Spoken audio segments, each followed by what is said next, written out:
တင်မောသားတယောက်ဖြစ်ဖို့ဘယ်ကနေစလို့အောင်လည်းမသိပဲနဲ့ပွဲစားအပ်ဖို့စဉ်းစားနေပြီလားဒါဆိုလို့ရှိရင်ဒီဗီဒီယိုကတင်တွက်ဖြစ်ပါတယ်ဒီနေ့ဗီဒီယိုမှာတော့တင်မောသားတယောက်ဖြစ်ဖို့ပွဲစားအပ်စရာမလိုပဲနဲ့ကိုယ်တိုင်တင်တန်းမလို့တက်ရမယ်ဆိုတော့ပြောပြပေးတော့ဖြစ်ပါတယ်တော်တော်များများကလောကစားမှာမတိလို့ဆိုပြီးတော့ပွဲစားလက်တွေကိုအရာရာပုံဝင်လိုက်ကြတယ်ဒါပေမဲ့ပွဲစားစီတော်လို့ရှိရင်ကုန်တင်တာတဲ့ပုံကုန်မယ်အချိန်ကြန့်ကြမယ်တာဝန်ယူမှုတာဝန်ခံမှုမရှိတဲ့ပွဲစားတွေနဲ့ကြုံလို့ရှိရင်ပူလို့တောင်ဒုက္ခရောက်နိုင်ပါသေးတယ်ကိုယ်တိုင်လို့ရင်တော့ဘယ်သူမှဂျာကြီးပေးစရာမလို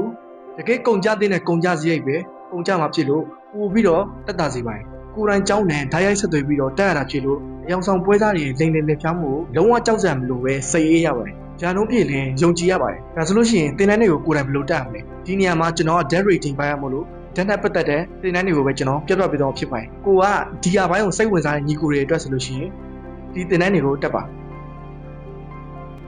သင်မောပေါ်မတက်ခင်မဖြစ်မနေတက်ရမယ်အခြေခံဘေးရန်တွေကိစ္စချင်းတင်တန်းလုပ်ငန်းပိုင်းဆိုင်ရာအခြေခံတင်တန်းတွေကိုတက်ရမှာဖြစ်ပါတယ်တရားဝင်အတိမတ်ပြုအကြောင်းများကိုရှာပါဂျားပွဲစားစီမတော်ပဲနဲ့တရားဝင်အတိမတ်ပြုအကြောင်းတွေကို online ကသို့မဟုတ်ကိုယ်တိုင်တော်ပြီးတော့စုံစမ်းမှာဆက်သွယ်ပါ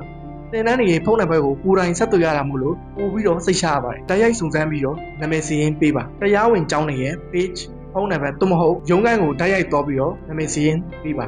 စာတွင်းလက်တွေတေချာတင်ယူပါတင်တန်းတက်တဲ့အခါပြက်ကွက်မှုမရှိပဲစာတွင်းလက်တွေတေချာတင်ယူပြီးတော့တင်တန်းစင်းလက်မှတ်တွေကိုကိုယ်တိုင်ထုတ်ယူပါ